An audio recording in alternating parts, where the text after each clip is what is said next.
شہاب رہتے ہیں، حافظ شہاب آئیں گے ہم وہ کر لیں. بسم اللہ الرحمن الرحیم. الحمد للہ رب العالمین والصلاة والسلام على سید المرسلین وعلى آلہ وصحبہ اجمعین ومن تبعهم بإحسان إلى يوم الدين. أما بعد، قال الله تبارك وتعالى: أعوذ بالله من الشيطان الرجيم، بسم الله الرحمن الرحيم. ومن أظلم ممن منع مساجد الله أن يذكر فيها اسمه وسعى في خرابها. وقال تعالى: وأن المساجد لله فلا تدعوا مع الله أحدا. صدق الله مولانا العظيم. وقال رسول الله صلى الله عليه وآله وسلم: أحب البلاد إلى الله مساجدها وأبغض البلاد إلى الله أسواقها، أو كما قال عليه الصلاة والسلام. قابل احترام بزرگوں، عزیز دوستوں، بھائیوں، میں اور آپ ہم لوگ جس ملک کے اندر زندگی گزار رہے ہیں، یہ دنیا کا وہ واحد ملک ہے جہاں پر ہر تہذیب اور مختلف تہذیبوں کے، مختلف مذہبوں کے، مختلف رنگوں کے اور مختلف خیالات کے لوگ صدیوں سے جو ہے بڑے پیار اور محبت کے ساتھ رہتے آئے. اس ملک کی اکثریت ایسے لوگوں کی ہے جو کسی نہ کسی صورت میں کسی نہ کسی مذہب پر یقین رکھتی ہے. اس ملک کے اندر دہلیوں کے لیے اور بے دینوں کے لیے اور کمیونسٹوں کے لیے بہت زیادہ جگہ کبھی نہیں رہی ہے، اور یہی اس ملک کی خوبصورتی تھی، اور یہی اس ملک کا حسن تھا، اور یہی وہ چیزیں، وہ صفات اور خوبیاں تھی جس نے اس ملک کو پوری دنیا کے اندر جو ہے سب کی نگاہوں کا مرکز اب تک بنا کر رکھا ہوا. لیکن بدقسمتی سے پچھلے جو ہے چند مہینوں سے ہمارا ملک جس روڈ پہ جا رہا ہے اور جس ڈگر پر جانے کی کوشش کر رہا ہے، اس میں تقریباً تمام ہی حساس لوگوں، صرف مسلمانوں کو نہیں بلکہ اس ملک میں بسنے والے دیگر مذہب کے ماننے والے لوگوں کو بھی تشویش میں مبتلا کر دیا ہے کہ آخر ہمارا یہ ملک جو صدیوں سے کسی نہ کسی تہذیب سے وابستہ رہا ہے، یہ کون سی چال چلنے جا رہا ہے. تشویش میں مبتلا کر دیا ہے. اس بات بڑا سنگین مرحلہ اس وقت ہمارے ملک کے اندر ہے. میں دیکھ رہا ہوں کہ بہت سے لوگ یہاں پر کافی باشعور لوگ بھی ہیں. آپ جانتے ہیں کہ پچھلے چند مہینوں سے ہماری سپریم کورٹ نے اور عدالت عالیہ نے جس قسم کے فیصلے صادر کیے ہیں اور اس کے جو ورڈکٹس آئے ہیں، جو فیصلے آئے ہیں، ان فیصلوں نے تو دل و دماغ کو جھنجھوڑ کر رکھ دیا ہے کہ یہ کیسے فیصلے آ رہے ہیں. عجیب نمونے کے فیصلے آ رہے ہیں، جن فیصلوں کو دیکھ کر یہ محسوس ہوتا ہے کہ ملک جو ہے اپنی ہزاروں سال پرانی رفتار اور روش سے ہٹ کر کسی اور ہی روش پر جانے کے لیے کود پڑا ہے. عجیب فیصلہ.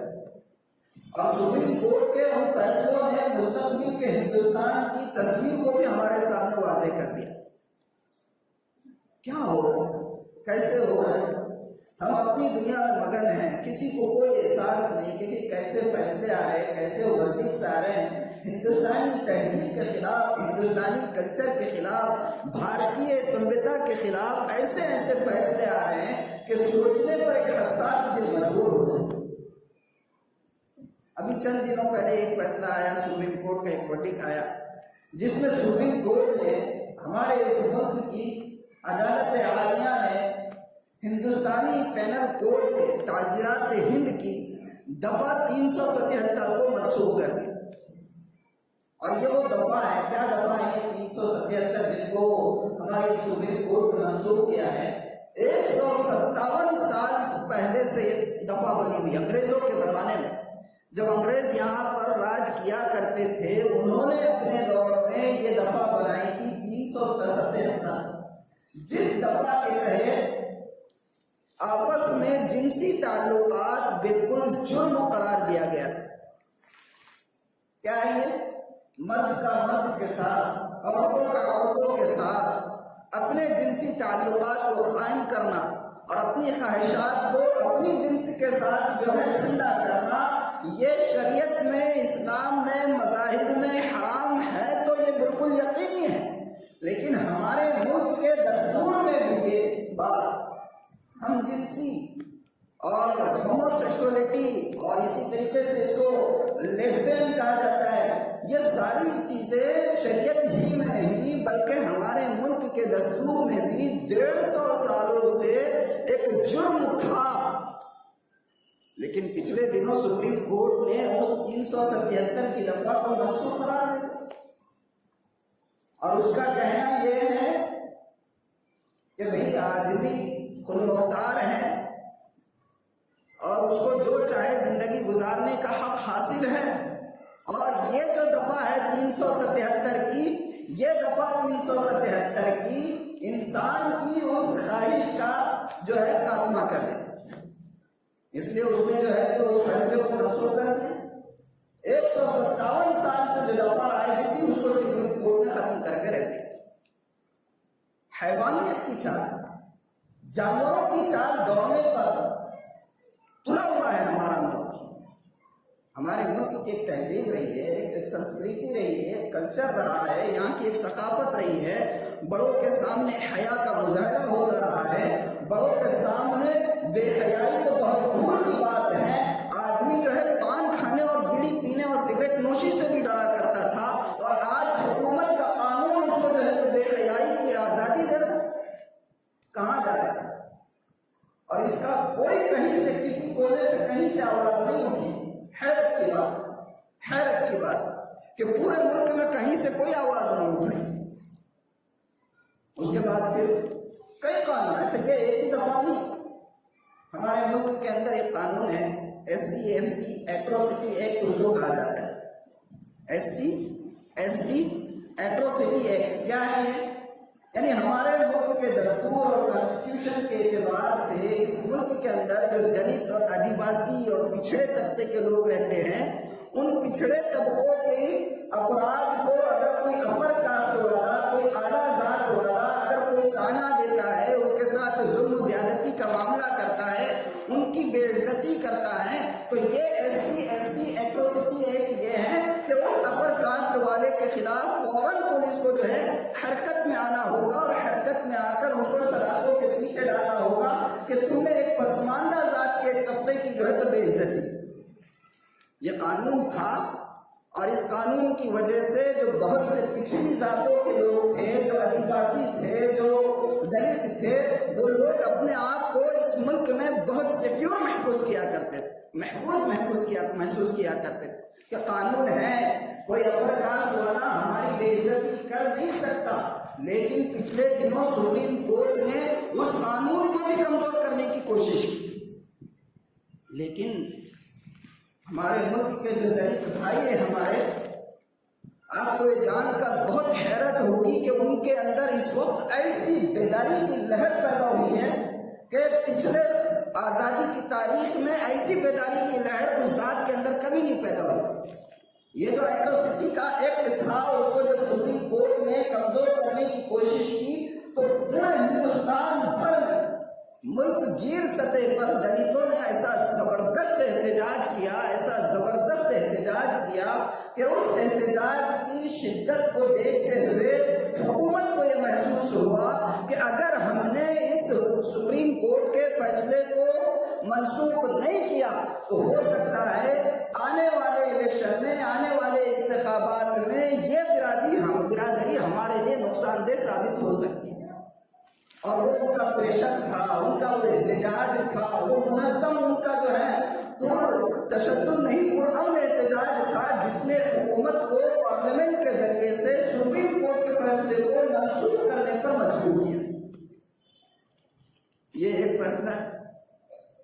اس کے علاوہ اور اس سے بڑھ کر حیرت کی بات یہ ہے کہ اور پچھلے دنوں اور ورڈکٹ آیا ہے سپریم کورٹ کا، اور ایک فیصلہ آیا ہے سپریم کورٹ کا جس نے ہلا کر رکھ دیا ہے، اور وہ کیا ہے؟ وہ ایڈلٹری کا۔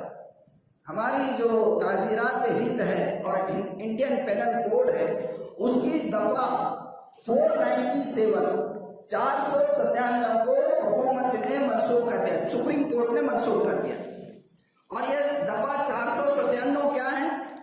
اس دفعہ کے تحت حکومت نے شادی شدہ مرد اور عورتوں کو بالکل آزادی دی ہے کہ اگر کوئی شادی شدہ مرد شادی شدہ ہونے کے باوجود کسی غیر عورت سے جنسی تعلقات اور جسمانی تعلقات قائم کرتا ہے تو اس کا یہ تعلقات قائم کرنا جرم نہیں ہے۔ انا للہ و انا الیہ راجعون۔ کیا کہیں گے؟ حیوانیت کا ننگا ناچ جو ہے اس ملک کے اندر عدلیہ کے ذریعے سے اور حکومت کے ذریعے سے نافذ کیا جا رہا ہے۔ حکومت کا اور عدلیہ کا کام کیا ہوتا ہے؟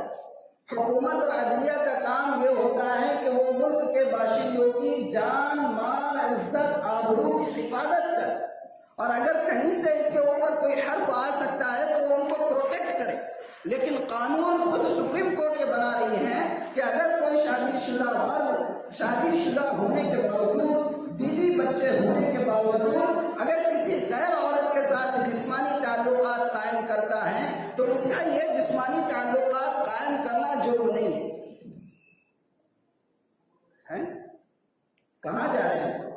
اسی طریقے سے اگر کوئی شادی شدہ عورت شادی شدہ ہونے کے باوجود اور اپنا شوہر ہونے کے باوجود، اولاد ہونے کے باوجود اگر کسی غیر مرد سے جنسی تعلقات اور جسمانی تعلقات قائم کرتی ہیں تو قانون یہ کہہ رہا ہے کہ اب وہ مجرم نہیں ہوگی، وہ مجرم نہیں ہوگی۔ اور کیوں؟ اس کا کہنا یہ ہے کہ شادی کرنے سے عورت جو ہے وہ مرد کی ملکیت نہیں بن جاتی ہے۔ دیکھیے اس کا ثبوت بھی کیسا دے ہے سپریم کورٹ کہ شادی کرنے سے عورت مرد کی ملکیت میں نہیں چلے جاتی ہے، اس کو اپنی زندگی جینے کا پورا حق ہے، مرد کو اپنی زندگی گزارنے کا پورا حق ہے، وہ چاہے جیسا ننگا ناچ کرے۔ آپ سوچیں کہ یہ قانون جو بھی قانون ہے اس کے جو جنسی انارکی اور جنسی اور شہوانی جذبات کی بے روکی وہ اپنی جگہ پر ہیں، لیکن یہ جو قانون بن گیا ہے اس کی وجہ سے آپ ذرا غور تو کریں کہ ہمارا جو معاشرہ اور خاص طور پر ازدواجی زندگی اور خانگی زندگی کا نظام کس طریقے سے اس قانون نے تہو بالا اور بدم کر دیا ہے آپ تصور نہیں کر سکتے ہیں۔ ایک شخص ہے کاروبار کے لیے جا رہا ہے، بیوی کسی سے تعلقات بڑھا رہی ہے، پتہ کیسے چلے گا کہ اولاد کس کی ہے ہونے والی؟ کتنا نظام ہماری حکومت کی طرف سے خراب کیا جا رہا ہے۔ کوئی یعنی کہ شہریوں کے یہاں پر جو ہے پروٹیکشن نہیں ہے۔ آدھار کا قانون لے لیجیے آپ، ایک کے پیچھے ایک فیصلے ہیں، ایک کے پیچھے ایک فیصلے۔ عقل حیران ہے کہ کیا ہو رہا ہے ملک کے اندر۔ آدھار کے اندر یہ جب مسئلہ چلا تھا سپریم کورٹ میں، اور جن لوگوں نے آدھار کے خلاف پٹیشن فائل کی تھی سپریم کورٹ میں، ان کا یہ کہنا تھا کہ ہمارے ملک کے دستور اور قانون کے اندر پرائیویسی اور پرسنل لیبرٹی یعنی آدمی کی نجی زندگی اور اس کے نجی جو معاملات ہیں اس کے پروٹیکشن کا قانون ہے ہمارے دستور میں۔ ہمارا دستور یہ کہتا ہے کہ ہر شخص کی ایک پرسنل لائف ہوتی ہے، اس کی نجی زندگی ہوتی ہے، اس کے نجی معاملات ہوتے ہیں اور اس کے کچھ پرائیویٹ خاص باتیں ہوتی ہے، اس کے اندر مداخلت کرنے کا کسی غیر کو کوئی حق نہیں ہے، ہمارا دستور یہ کہتا ہے۔ لیکن آدھار وہ چیز ہے جس کے ذریعے سے حکومت اور دوسرے وہ افراد جن تک یہ آدھار کا ڈاٹا پہنچتا ہے وہ ایک شخص کی نجی زندگی کے اندر، اس کی پرائیویسی کے اندر، اس کی پرسنل لبرٹی کے اندر مداخلت ہوگی۔ آدھار جتنی چیزوں سے لنک ہوگا وہ سارا ڈیٹا سامنے آ جائے گا، بینک کا ہے، کاروبار کا ہے اور معاملات کا ہے، ٹرانزیکشن کا ہے، لین دین کا ہے، جہاں جہاں پر آدھار لنک ہوگا وہ پورا ڈاٹا نمبر ڈالتے ہی آئے گا۔ حکومت میں سپریم کورٹ میں پٹیشن داخل کی گئی اور بہت زیادہ بحث اس کے اوپر کئی مہینوں تک ہوا. اس کے بعد سپریم کورٹ مجبور ہو کر اس نے کہا کہ بھائی ٹھیک ہے یہ پرائیویسی کے اندر مداخلت ہے تو یہ اب اسکول کے اندر ضروری نہیں ہے، مینڈیٹوری نہیں ہے اسکول کے اندر. اسی طریقے سے بہت ساری چیزوں کے اندر سے اس کو ہٹا دیا، لیکن بہرحال باقی. تو میں یہ جو آپ کو بتا رہا ہوں کہ کیا بتانے جا رہا ہوں، ہمارے ملک کی عدالت عالیہ ایک کے بعد ایک ایسے فیصلے کر رہی ہے جو دستور کے بھی خلاف ہیں، اور ملک کے اندر جو مذاہب ہے ان مذہبوں کی تعلیمات کے بھی خلاف، اور ان سب سے بڑھ کر یہ ہے کہ انسان کی فطرت اور نیچر کے بھی خلاف ہے. یعنی ابھی حالیہ ایک فیصلہ ہے، 27 سپٹمبر کو فیصلہ آیا تھا سپریم کورٹ کا. ہٹ کر بھی سپریم کورٹ نے اپنی حدود لی. اس ورڈکٹ کے اندر اور اس فیصلے کے اندر سپریم کورٹ نے یہ کہا ہے کہ مسجدیں جو ہوتی ہیں، مساجد، یہ جہاں پر میں اور آپ آ کر جو ہے اللہ کے دربار میں سجدہ ریز ہوتے ہیں، جہاں آ کر پنج وقتہ ہم نمازیں ادا کرتے ہیں، جہاں آ کر اپنے رب کو ہم یاد کرتے ہیں، جہاں سے ہمارے اسلامی معاشرے کی تعمیر اور تشکیل اور اس کی ترقی اور اس کے پروان چڑھنے کا کام ہوتا ہے، جہاں اللہ اللہ اور اللہ کے رسول کا تذکرہ ہوتا ہے. سپریم کورٹ کا یہ کہنا ہے کہ یہ مسجدیں اسلام کا بنیادی حصہ نہیں ہے. آپ کو پتا ہے 27 سپٹمبر کو یہ قانون ہے، یہ فیصلہ آیا ہے سپریم کورٹ کا کہ مسجدیں اسلام کا اٹوٹ حصہ نہیں ہے. انسان کو بلکہ مسلمان کو عبادت کرنے کے لیے مسجد کا ہونا ضروری نہیں ہے. آپ صرف مسجد ہی میں نہیں، مسجد کے باہر کہیں اور پر کسی اوپن پلاٹ کے اندر، کسی کھلی جگہ کے اندر بھی اپنی نماز ادا کر سکتے ہیں. اس لیے مسجد اسلام کا بنیادی حصہ نہیں ہے. سننے میں یہ فیصلہ شاید تھوڑا سا آسان لگے، لیکن آپ غور تو کریں کہ ہماری اس مذہبی معاملات کے اندر حکومت اور سپریم کورٹ کس حد تک مداخلت کر رہی ہے. باریکی سے جائزہ لیں کہ یہ فیصلہ کیا ہے سپریم کورٹ کا، یہ ورڈکٹ دینے کی ضرورت کیوں تھی. بابری مسجد کا فیصلہ ابھی آنے والا تھا، وہ تو اچھا ہوا کہ ہمارے اکابرین نے پٹیشن دائر کر کے یہ کہا کہ بھائی حکومت جو ہے اگلے سال 2019 میں الیکشن ہونے والے ہیں، اور موجودہ حکومت کے ایجنڈے اور منشور کے اندر ہی جو ہے تو بابری مسجد کی جگہ پر رام مندر کی تعمیر ہے. اگر آپ اس وقت اس فیصلے کو اوپن کریں گے تو ہو سکتا ہے اس کا سیاسی فائدہ وہ مخصوص جماعت اٹھائے گی، اس لیے اس فیصلے کو ابھی 2019 کے بعد تک ڈال دیا جائے. تو ٹھیک ہے، وہ ٹل گیا. لیکن یہ جو فیصلہ آیا ہے کہ مسجد اسلام کا اٹوٹ حصہ نہیں ہے، یہ غور کریں، اس کا مطلب یہ ہے کہ اب مسجد ایک عام عمارت کی جگہ کی طرح اس کی جگہ ہوگی، اس کی حیثیت ایک عام عمارت کی ہوگی. ہمارے ملک کے قانون اور ہمارے ملک کے دستور کے اندر مسجدوں کی حفاظت کے لیے کوئی جگہ نہیں ہوگی، کوئی جگہ نہیں. یہ فیصلے ایک کے بعد ایک آ رہے ہیں، اور ہماری اپنی زندگی کا طریقہ کار کیا ہے، کیسے جی رہے ہیں ہم، غور کریں. کوئی ہلچل نہیں ہے. پانی کی سطح پر اگر معمولی سا کنکر بھی گر جائے تو وہ کنکر کی وجہ سے جو لہریں ہوتی ہیں وہ لہریں دور تک چلی جاتی ہیں ایک کے بعد ایک. ہمارے اندر اس معمولی سے کنکر کی لہروں کی طرح لہر بھی پیدا نہیں ہو رہی ہے. کوئی احساس ہے؟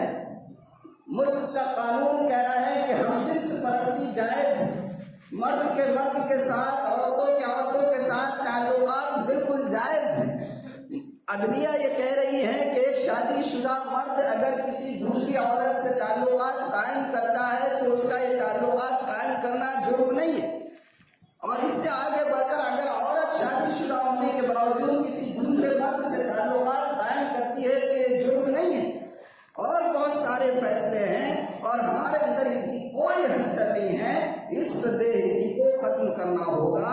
یہ جتنے فیصلے آ رہے ہیں یہ تو ٹھیک ہے کہ ہمارے ملک کے اندر اکثریت مذہب کو ماننے والی، صرف مسلمانوں کی بات نہیں کر رہا ہوں، مسلمان تو یہاں پر مائنورٹیز کے اندر ہے، اقلیت کے اندر ہے، لیکن جو اکثریتی طبقہ ہے، جو میجورٹی ہے، وہ بھی الحمدللہ مذہب اسلام پر نہ صحیح لیکن کسی ایک مخصوص کلچر، کسی ایک مخصوص سنسکرتی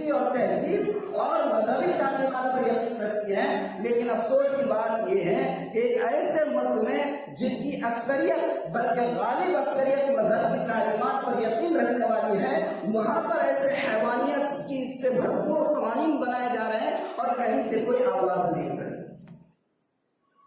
اخبارات میں آئے گا، آپ مساجد کے بارے میں پڑھو گے، نیوز پر آئے گا، آپ مساجد سے متعلق سنو گے، دیکھو گے، اور آپ کے ذہن کے اندر ایک ہلچل مچے گی کہ ہاں واقعتاً ایسا تو ہے کہ ہم اگر مسجد میں نہ صحیح کہیں اور نماز پڑھ لیں تو کیا ہماری نماز ادا نہیں ہوگی؟ یہ سوال آپ کے ذہن میں آ سکتا ہے نا کہ بھئی اگر مسجد میں نماز نہیں پڑھے اور اگر کسی اور جگہ پر ہم اجتماع میں جاتے ہیں وہاں بھی تو نماز پڑھتے ہیں، وہاں تو مستقل نماز مسجد نہیں ہوتی ہے۔ ہم فلاں جو ہے کانفرنس میں جاتے ہیں، کانفرنس کے بعد کوئی مسجد نہیں ہوتی، وہاں نماز ادا کر لے تو کیا نماز نہیں ہوتی؟ یہ سوال آ سکتا ہے ذہن میں۔ اس لیے مجھے مناسب لگا کہ آج یہاں آپ کے سامنے آپ کے گوشے گزار کچھ کرنے کا مجھے موقع ملا، تو میں نے یہ سوچا کہ مسجد کی اہمیت اور موجودہ جو ہے تو سپریم کورٹ کے فیصلے کے تناظر میں اس کی حیثیت آپ کے سامنے پوچھا کہ کیا ہے یہ جو فیصلے ہو رہے ہیں۔ سپریم کورٹ بھلے اس نے اس فیصلے کے لیتے وقت ہو سکتا ہے مذہبی تعلیمات کا جو ہے کوئی جائزہ نہیں دیا، ہو سکتا ہے اس نے قرآن اور حدیث میں اللہ کے رسول صلی اللہ علیہ وآلہ وسلم کی تعلیمات میں مسجد کو جو مقام دیا گیا ہے اس کا جو ہے تو بغور جائزہ نہ لیا ہو، لیکن یہ بات تو یقینی ہے کہ سپریم کورٹ اور دوسری جو نچلی عدالتیں جو فیصلے کرتی ہیں ان فیصلوں سے پہلے اس مخصوص کمیونٹی کا جس کمیونٹی سے متعلق وہ فیصلے ہوتے ہیں وہ ایک سرسری جائزہ ضرور لے لیتے ہیں کہ ان کے اس کمیونٹی کے اندر اور اس جماعت اور اس گروہ کے اندر اور اس قوم کے اندر اس کا کیا مقام ہے جس کے بارے میں ہم فیصلہ کرنے جا رہے ہیں۔ حکومت کا فیصلہ اپنی جگہ، سپریم کورٹ کا فیصلہ اپنی جگہ۔ میں آپ سے یہ سوال کرتا ہوں کہ کیا میں نے اور آپ نے مسجد کو واقعتاً وہ مقام دیا ہے جو مقام اللہ کے رسول صلی اللہ علیہ وآلہ وسلم نے اور قرآن تعلیمات میں مسجد کو دی ہے؟ ہزار فیصلے آتے رہیں گے، ہزار قانون بنتے رہیں گے، لیکن سب سے پہلی ضرورت مجھے میرے اپنے جائزے لینے کی ہے کہ کیا میں نے اپنی زندگی میں مسجد کو واقعتاً وہ مقام دیا ہے جو مقام اسلام نے اس کو دیا ہے۔ ہمیں پتہ ہی نہیں، ہم سمجھتے ہیں کہ آئے بس 2 رکعت نماز پڑھ لی اور اس کے بعد ہم نے مسجد کا حق ادا کر دیا۔ یہ بات بالکل صحیح ہے کہ آپ مسجد سے ہٹ کر کہیں اور نماز پڑھیں گے آپ کی نماز ہو جائے گی، لیکن کیا آپ نے فضائل اعمال میں حضرت شیخ کی وہ حدیث نہیں سنی جس میں آپ نے فرمایا کہ میرا دل یہ چاہتا ہے کہ میں لکڑیاں جمع کروں اور ان لوگوں کے گھروں کو جا کر جو ہے تو خاکستر کر دوں، جلا کر راکھ کا ڈھیر بنا دوں جو لوگ اپنے گھروں کے اندر نماز پڑھتے ہیں۔ یہ نہیں کہا کہ جو لوگ نماز پڑھے بغیر جا کر سوئے رہتے ہیں، بلکہ آپ نے یہ کہا کہ میرا دل یہ چاہتا ہے کہ میں ان لکڑیاں جمع کرواؤں اور اس لکڑیوں کے ذریعے سے ان لوگوں کے گھروں کو جلا کر راکھ کر دوں جو اپنے گھروں کے اندر نمازیں ادا کرتے ہیں۔ کیا مطلب ہے؟ بے نمازی ہونے کی آپ سختی نہیں بیان کر رہے ہیں اس حدیث کے اندر، بلکہ اس حدیث کے اندر جس قدر نماز کی مسجد کے اندر اہمیت ہے اور مسجد کی عبادت کے ساتھ جو خاصیت ہے اللہ کے رسول نے اس کو بتایا ہے یا نہیں بتایا؟ حضرت عبداللہ بن عباس رضی اللہ عنہ کی ایک روایت ہے، وہ فرماتے ہیں کہ سئل عن رجل، آپ نے فرمایا حضرت عبداللہ بن عباس نے کہ اللہ کے رسول صلی اللہ علیہ وآلہ وسلم سے پوچھا گیا ایک شخص کے بارے میں، کیسا بندہ؟ کہ فرمایا یصوم النہار و یقوم اللیل، وہ بندہ ایسا ہے کہ دنوں میں روزے رکھتا ہے اور راتوں کو عبادت گزار ہے، تہجد گزار ہے، شب بیدار ہے، اٹھ کر راتوں کو گریہ وزاری کرتا ہے، تنہائی میں اللہ کے سامنے سجدے کر کر کے رو رو کر جو ہے تو دعائیں کرتا ہے، لیکن فرمایا آگے ولیکن لا یشہد الجماعۃ ولا الجمعہ، لیکن وہ شخص نماز پڑھنے کے لیے یا جمعہ ادا کرنے کے لیے مسجد میں نہیں آتا ہے، وہ تہجد گزار ہے، وہ عبادت گزار ہے، وہ راتوں کو اٹھ کر اللہ کے سامنے سجدے میں گڑ گڑا کر رو رہا ہے، لیکن نماز کے لیے اور جمعہ کے لیے مسجد میں نہیں آتا ہے، تو آپ نے فرمایا انہ فی النار، انہ فی النار، عبادت گزار ہے، تہجد گزار ہے، شب بیدار ہے، عبادتیں کر رہا ہے، گریہ وزاری کر رہا ہے، آہ و بکا کر رہا ہے، آپ نے فرمایا جمعہ اور جماعت کے لیے مسجد میں نہیں آتا ہے، جہنمی ہے۔ کیا فرمایا؟ جہنمی ہے وہ شخص۔ مسجد کی اہمیت اسلام کے اندر، شریعت کے اندر کچھ کم نہیں۔ کیا آپ نے نام نہیں سنا حضرت عبداللہ ابن ام مکتوم رضی اللہ عنہ کا؟ نابینا صحابی، وہ صحابی جن کی وجہ سے اللہ نے اپنے محبوب کو کچھ مخصوص ہدایتیں دی تھی کہ آپ نئے آنے والوں کے چکر میں نہ پڑے۔ جو لوگ ہیں یہ نابینا ہیں، یہ اصل یہ لوگ آپ کے ارد گرد رہنے والے، یہ دین کی حریص ہے، ان پر محنت دیجیے۔ وہ صحابی عبداللہ ابن ام مکتوم، وہ ایک مرتبہ ہے اللہ کے رسول صلی اللہ علیہ وآلہ وسلم کی خدمت میں اور کہا کہ اللہ کے رسول صلی اللہ علیہ وآلہ وسلم، میں ایک نابینا شخص ہے، میں ایک نابینا شخص ہوں، میرے پاس کوئی ایسا شخص نہیں ہے جو میرا ہاتھ تھام کر یا لکڑی تھام کر مجھے مسجد تک لے آئے اور پھر بعد میں نماز کے بعد اس مسجد سے اپنے گھر تک واپس لے جائے۔ تو کیا آپ مجھے اس بات کی اجازت دیتے ہیں کہ میں اپنے گھر پر نماز ادا کر لیا کروں؟ آپ نے کہا کہ ٹھیک ہے، کوئی بات نہیں، نابینا ہے، آنے میں عذر ہے، آپ کو آنے میں تکلیف ہو سکتا ہے، راستے میں گڑا ہو، کہیں گر جائے، کچھ ہو جائے۔ کہا کہ ٹھیک ہے، نماز آپ گھر میں پڑھ جائے کرو۔ وہ صحابی اجازت لے کر جانے لگے۔ حضرت عبداللہ ابن ام مکتوم ابھی وہ مسجد سے باہر نہیں نکلے کہ آپ اچانک چونک گئے اور آپ نے کسی کے ذریعے سے ان کو بلایا، ادھر آؤ۔ وہ آئے تو آپ نے کہا کہ ادھر آؤ، یہ بتاؤ اتسمع النداء، اذان کی آواز کان تک پہنچتی ہے جہاں تم رہتے ہو؟ جہاں تم رہتے ہو وہاں اذان کی آواز تمہارے کان تک پہنچتی ہے؟ کہا کہ اللہ کے رسول صلی اللہ علیہ وآلہ وسلم، اذان کی آواز تو میرے کانوں تک آتی ہے۔ تو آپ نے کہا کہ آپ کو اگر اذان کی آواز کانوں تک آتی ہے، مسجد میں آنا ضروری ہے، مسجد میں آ کر نماز پڑھو، چاہے تمہیں لانے اور لے جانے والا کوئی نہ ہو، چاہے تمہیں لانے اور لے جانے والا کوئی نہ ہو، مسجد میں آنا ضروری ہے۔ مسجد کی اہمیت کم نہیں۔ یہ جو فیصلے آئے ہیں سپریم کورٹ کے اور حکومت کے اور دوسروں کے، اس صحیح معنوں میں اس کے قصوروار میں اور آپ ہیں، میں اور آپ ہیں۔ میں بار بار کہہ رہا ہوں کہ میں اور آپ ہیں۔ میں نے شروع میں آپ سے بتایا کہ حکومت نے، عدلیہ نے، سپریم کورٹ نے اگرچہ فیصلہ کرتے وقت ہو سکتا ہے اسلامی تعلیمات کو مسجد کے حوالے سے جائزہ نہیں لیا، لیکن یہ فیصلہ کرتے وقت جو 3 رکنی بینچ تھی جسٹس کی، جسٹس بھوشن، جسٹس مشرا اور جسٹس عبد النظیر، یہ 3 افراد کا ایک بینچ تھا جس نے فیصلہ دیا۔ میں یقین کے ساتھ کہتا ہوں کہ یہ جو فیصلہ مسجد کے حوالے سے انہوں نے دیا، مسلمانوں کی عمومی حالت کا جائزہ تو ضرور لیا ہوگا جس کی وجہ سے یہ فیصلہ دیا۔ ہم نے اپنی زندگیوں میں اس کی اہمیت کا اندازہ ہی نہیں رکھا۔ مسجد شادی ہے تو بڑے دھماکے کے ساتھ آ کے شادی کر لے رہے اور اس کے بعد اس کے تقاضے کیا ہیں وہ ہٹ جائیں۔ ایک رسمیت کے جال میں جکڑی ہوئی ہے قوم، اس وقت پوری قوم اگر اوور آل اور مجموعی طور پر دیکھا جائے، یہ ہمارا اس وقت کا سب سے بڑا المیہ ہے کہ ہم جو ہے رسمیت کے جال میں جکڑے ہوئے ہیں۔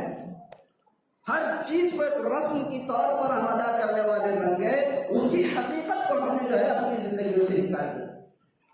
ہمیں معلوم ہی نہیں ہے کہ مسجد کا مقام اللہ کے رسول صلی اللہ علیہ وآلہ وسلم کے دور میں کیا تھی۔ وہ جسٹ ایک مسجد نہیں تھی جہاں پر 5 وقتہ نمازیں ادا کی جاتی ہیں، وہ مسجد بھی تھی، وہ اسکول اور کالج اور یونیورسٹی بھی تھی، وہ سپریم کورٹ بھی تھا اس وقت کا، وہ اس وقت کا جو ہے بہترین جو ہے ریسٹ ہاؤس بھی تھا۔ آپ کی معلومات کے لیے مسجد نبوی ہی میں تشریف فرما ہو کر میرے اور آپ کے آقا محمد رسول اللہ صلی اللہ علیہ وآلہ وسلم فیصلے بھی کروایا کرتے تھے، فیصلے بھی کیا کرتے تھے۔ وہیں سے جو ہے آپ معرکوں کے لیے، جنگوں کے لیے لشکروں کو روانہ بھی فرمایا کرتے تھے۔ اگر باہر سے کوئی وفود آتے، ڈیلیگیشنز آتے تو آپ ان کے رہنے کا نظم بھی اس میں کرتے، کوئی قیدی ہوتے تو ان کے لیے رہائش کا نظم اس میں کرتے۔ مسجد صبح تھی جو اسکول تھا وہیں پر تھا، ہر چیز مسلمانوں کی معاشرے کی تعمیر کی مسجد سے وابستہ تھی۔ آج ہم نے مسجدوں کو صرف نمازوں کا ایک بنا کے رکھا ہے، باقی اس کی ساری حیثیتوں کو ہم نے اپنے دماغ سے، زندگی سے، دل سے اور عملی طور پر نکال کر رکھ دیا۔ کتنی اہمیت کی مسجد! آپ اس سے اندازہ لگاؤ کہ میرے اور آپ کے آقا محمد رسول اللہ صلی اللہ علیہ وآلہ وسلم نے جب ہجرت فرمائی مکہ سے مدینہ کے لیے، آپ تشریف لے گئے، تو کیا آپ جانتے نہیں ہیں، کیا آپ کو پتا نہیں ہے کہ آپ کا جب پہلا پڑاؤ قبا میں ہوا تو آپ نے، حالانکہ آپ کو پتا ہے کہ آپ کا مقام ہجرت قبا نہیں ہے، آپ کو کیا پتا نہیں تھا کہ آپ کو کہاں ہجرت کرنی ہے؟ قبا لاسٹ ڈیسٹینیشن نہیں تھا، آخری پڑاؤ اور آخری منزل نہیں تھی قبا، بلکہ آپ کو قبا پہ ٹھہر کر پھر آگے مدینہ روانہ ہونا، اور وہ آپ کا دارالہجرہ تھا، اور وہیں سے اسلام کا یہ سارا جو ہے درخت جو ہے پروان چڑھنے والا تھا۔ لیکن مختصر مدت کے لیے آپ قبا میں ٹھہرے، اور آپ نے سب سے پہلا کام کیا کیا؟ پہلا کام مسجد کی تعمیر۔ اور اس کے بعد جب آپ قبا سے مدینہ کے لیے آپ روانہ ہوئے، آپ کی جب تشریف بری ہوئی مدینہ کے لیے، اور مدینہ میں جب آپ پہنچے، کس حال میں پہنچے؟ اس بیک گراؤنڈ کو دیکھو کہ کس حال میں پہنچے۔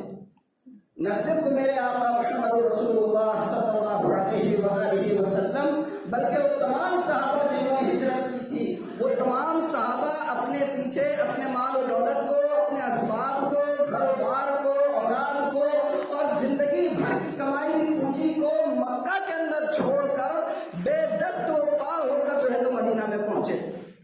تو مدینہ میں پہنچنے کے بعد ایسے افراد کا کام جو بالکل بے دست و پا ہے، جن کے پاس رہنے کا کوئی نظم نہیں، کھانے کا کوئی نظم نہیں، معاشرے میں استحکام کا کوئی نظم نہیں، پہلا کام کیا کرنا چاہیے تھا؟ ہونا تو یہ چاہیے تھا کہ میرے اور آپ کے آقا مدینے میں پہنچتے ہی سب سے پہلے ہجرت کرنے والے وہاں کے صحابہ کے لیے رہائش کا کوئی نظم کرتے، اپنی ذات اقدس کے لیے رہائش کا کوئی نظم کرتے، نہ اپنی ذات کے لیے تو کم از کم میری اور آپ کی جو امہات المؤمنین ہیں، ازواج مطہرات ہیں، آپ ان کے لیے مکانات کی تعمیر کا کام کرتے۔ لیکن آپ نے مدینہ پہنچ کر سب سے پہلے جو کام کیا وہ اپنا گھر نہیں بنوایا، وہ ازواج مطہرات کے گھر نہیں بنوائے، آپ نے سب سے پہلا کام مدینہ میں پہنچنے کے بعد وہ مسجد کی تعمیر کر۔ یعنی اتنی زیادہ اہمیت ہے مساجد۔ اور آپ کو بتاؤں کہ جب دنیا بنی تھی، سب سے پہلے جو زمین اللہ تعالیٰ نے پیدا کی، تو دنیا کی سب سے پہلی زمین کہاں سے شروع ہوئی؟ حدیث کی کتابوں میں آتا ہے کہ اس وقت جہاں خانہ کعبہ ہے، وہاں پر ایک پانی کا بلبلہ سا تھا، اور اللہ تعالیٰ نے اس کے نیچے سے زمین کو جو ہے پھیلانا شروع کیا۔ خانہ کعبہ جو ہے وہیں سے زمین کا مرکز ہے، وہیں سے اللہ تعالیٰ نے اس پوری کائنات کو، پوری زمین کو پھیلا دیا۔ اور جب قیامت برپا ہوگی تو کیا ہوگا کہ بالکل درم برم ہو جائے گا نظام، پہاڑ جو ہے وہ روح کے داروں کی طرح اڑتے پھر رہیں گے، اور پوری زمین ٹوٹ ٹوٹ کر درم برم ہو جائے گی۔ ویسے ماحول میں بھی یہ دنیا کی صرف خانہ کعبہ، مسجد نبی اور مسجد اقصیٰ نہیں، بلکہ دنیا بھر کے اندر جتنی مسجدیں ہیں، جن میں ہماری اور آپ کی یہ مسجد قبا بھی ہے، یہ ساری مسجدیں اس وقت محفوظ رہے گی۔ یہ پہاڑوں کی طرح یہ جو ہے نہیں، یہ محفوظ رہے گی، اور یہ ساری مساجد کی جگہ جا کر خانہ کعبہ کے ساتھ مل جائے گی، اور پھر وہ ساری زمین کو جو مساجد کی ہے، اللہ تعالیٰ اس کو جو ہے جنت کے ساتھ ملا دے، اس کو جنت کے ساتھ ملا دے۔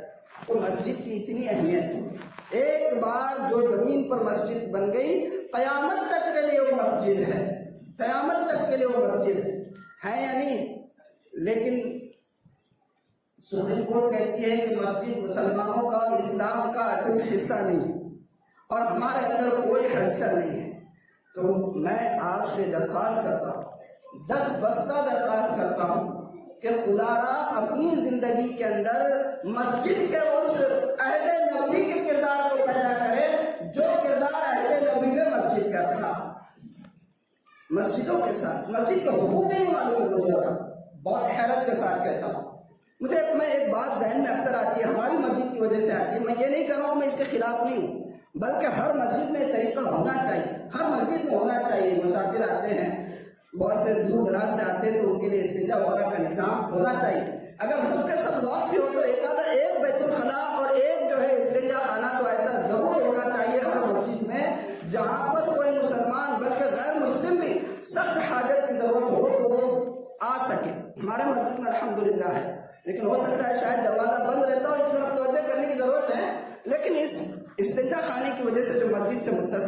کے پاس ایک بات اکثر ذہن میں آتی ہے مسجد کے حقوق کے حوالے سے. آپ غور کریں کہ میں مان لیجیے بالکل کسی اجنبی جگہ گیا ہوں, وہاں پر مجھے ٹھہرنا ہے چند دن کے لیے, اور میرا بہت کلوز فرینڈ ہے, بہت قریبی دوست ہے, رشتے دار ہے, اور میرا اپنا کوئی مکان وہاں نہیں, اور مجھے اچانک جو ہے استنجا کا تقاضا ہو جائے تو میں کیا کروں؟ کہیں اور بنانا نہیں ہے شوچالیہ, گورنمنٹ کا بھی نہیں اور پرائیویٹ کمپنیز کا بھی, تو پھر ڈیفینیٹلی میں اپنے رشتے دار کے پاس دوں گا, الیکس سلیکٹ ہوگا, اور اس کے بعد استنجا کرے اور نکل کے چلے. پہلے دن تو صاحب خوشی بولیں گے آئیے آپ دوست ہیں ہمارے مولانا ناصر صاحب, آئیے تشریف لائیے. بعد میں 2 بار 3 بار تیسری مرتبہ سے ناراض ہو جائے, ارے کیا یہ ہگنے متنے کا گھر ہے کیا؟ جب بولے جب اٹھے کے آ رہے خالی اور اس کے بعد چلے جا رہے. تو ہمارے پاس مسجدوں کے حوالے سے تقریباً یہی ہمارا عمل بنا ہوا ہے. ہم لوگ استنجا کرتے ہیں اور استنجا کر کے ادھر کا ادھر باہر نکل جاتے ہیں. ذرا تو غور کریں کہ اللہ کا گھر ہے, یہ خدا کا گھر ہے, اس کی نسبت خدا کے ساتھ ہے. اللہ نے قرآن میں فرمایا وَأَنَّ الْمَسَاجِدَ لِلَّهِ کہ مسجدیں اللہ کا گھر ہے, اور حدیث میں اللہ کے رسول نے فرمایا کہ احب البلاد الی اللہ مساجدها, زمین پر اللہ کو سب سے زیادہ پسندیدہ جگہ مسجدیں ہیں. مجھے یہ بتائیے کہ ہم مسجد میں آئیں, استنجا کریں اور استنجا کر کے واپس چلے جائیں, آ کر 2 رکعت تحیت المسجد کی یا تحیت الوضو کی وضو کر کے نہ پڑھے, 1 بار صحیح 2 بار صحیح, لیکن بار بار یہ عمل کرتے رہیں گے تو اس ذات عالی کو جس کا یہ گھر ہے اور میرا اور آپ کا اور پوری کائنات کا وہ خالق ہے, کیا یہ برا نہیں لگے گا کہ میرا بندہ میرے گھر پر آ رہا ہے, استنجا تو کر رہا ہے اور استنجا کر کے واپس چلا جا رہا ہے اور میرے پاس آ کر ملاقات بھی نہیں کروں؟ تحیت کس کو کہتے ہیں عربی میں؟ تحیت سلام کلام کو, ملاقات کو کہتے ہیں عربی میں. یہ جو تحیت المسجد ہے, یہ جو تحیت الوضو ہے, اس کا رواج تو ہمارے پورے بر صغیر میں نہیں, ہندوستان, پاکستان, بنگلہ دیش, عربوں میں یہ سنت الحمدللہ بہت اچھے سے موجود ہے. اگر جماعت کو 5 منٹ بھی باقی رہیں گے تو وہ لوگ وضو کر کے, آپ نے دیکھا ہوگا جو عربوں کی جماعتیں آتی ہیں یہاں پر ہمارے پاس, آپ نے غور کرا ہوگا کہ وضو کرنے کے بعد اگر جماعت میں 2-3 منٹ بھی باقی ہے تو پہلے نماز پڑھتے, 2 رکعت نماز پڑھتے. تو یہ مسجد کے حقوق کو جانیے, مسجد کے تعمیری کردار کو جانیے, مسجد کا مقام اسلام میں کیا ہے اس کو پہچانیے, اللہ نے کیا بتایا ہے اس کو پہچانیے. صرف اپنی شادی کر دینا اور اس کے بعد زندگی کی اسی ڈگر پر چلے جانا اور 5 وقتہ نمازیں آ کر پڑھ لینا اور سمجھنا کہ ہم نے حق ادا کیا, خدا کی قسم یہ مسجد کا حق نہیں ہے. مسجد کا ادب ہونا چاہیے, مسجد کا احترام ہونا چاہیے, اس میں داخلے کے آداب ہیں. میرے اور آپ کے آقا نے اس کے اندر داخل ہونے کے کچھ مخصوص طریقے بتائے ہیں. پہلا قدم سیدھا ہو, دعا پڑھی جائے, مسجد سے داخل ہو, باہر جاتے وقت بایاں قدم پہلے نکلے, اس کی کچھ دعائیں ہیں. یہاں پر آنے کے بعد اعتکاف کی آپ نیت کریں, اس کا احترام کریں, آواز بلند نہ ہو, فرشتے یہاں پر ہوتے ہیں, یہ سارے مسجد کے حقوق کیا پتہ ہے, تو اس کا خیال کریں. حکومت اور عدلیہ کے فیصلے آ رہے ہیں, مستقل فیصلے آ رہے ہیں, جھنجھوڑنے والے فیصلے آ رہے ہیں, تشویش میں مبتلا کرنے والے فیصلے آ رہے ہیں. لیکن اگر میں اور آپ اپنے دین پر قائم ہیں, میں اور آپ اپنے دین پر قائم ہیں, ایسے ہزاروں فیصلے آتے رہیں, انشاءاللہ ثم انشاءاللہ قیامت تک بھی جو ہے تو اس مذہب کا اور اس مذہب کے ماننے والوں کا نقصان نہیں ہو. لیکن اگر ہم خود جو ہے اپنے مذہب کی تعلیمات سے پیدل ہو جائیں تو کسی سپریم کورٹ کی اور حکومت کی اور غیروں کی اور RSS کی اور کسی اسلام دشمن طاقت کی ضرورت نہیں ہے. اللہ ہمیں خود بدل دے, زمانے کے حوالے کر دے. اور بہت ڈر کے ساتھ, بڑی جسارت کے ساتھ کہہ رہا ہوں کہ اس وقت جو حالات ہیں یوں محسوس ہوتا ہے کہ امت مسلمہ اور کہ ہندوستان کے اندر غیروں کے حوالے کی جا رہی ہے. اور بہت سوچ سمجھ کے بات کہہ رہا ہوں, لفاظی نہیں کر رہا ہوں. پورا جائزہ لیجیے, آپ بہت سے پوچھیے, ایسے حالات ہے تو خدا را پیچھے پلٹ آئیے اسلامی تعلیمات کے پاس. ایک آخری بات کہہ کے اپنی بات کو ختم کرتا ہوں. حضرت امام مالک کا قول ہے کہ دنیا چاہے جتنی ترقی کر جائے, چاند پر پہنچ جائے اور سیاروں کو جو ہے تو اپنے گرفت میں کر لیں, لیکن مسلمان کی ترقی وہ پیچھے پلٹنے میں ہے. اس قدر پیچھے, اتنا پیچھے آپ چلے جائیے کہ آپ جا کر اہل نبی سے لگ جائے تو قسم کامیاب۔ آج ضرورت اس بات کی ہے غیروں کو موقع نہ دے، اپنی زندگی میں اسلام کو اتارے، یہی ہماری سب سے بڑی دعوت ہوگی۔ بہرحال وقت ہو چکا ہے، اللہ تعالیٰ مجھے اور آپ کو، ہم تمام کو عمل کی توفیق عطا فرمائے۔ وہی اسلامی کردار جو عہد نبی میں تھا، اللہ آج کے مسلمانوں کے اندر دوبارہ پیدا فرمائے۔ اگر کوئی بات خلاف سنت یا صحیح تعلیمات کے خلاف ہو تو میں دعا کرتا ہوں کہ اللہ تعالیٰ مجھے معاف فرمائے اور ہم تمام کو عمل کی توفیق عطا فرمائے۔ وقت ہو گیا ہے، جلدی جلدی سنتیں ادا کر لیں، نماز پڑھی۔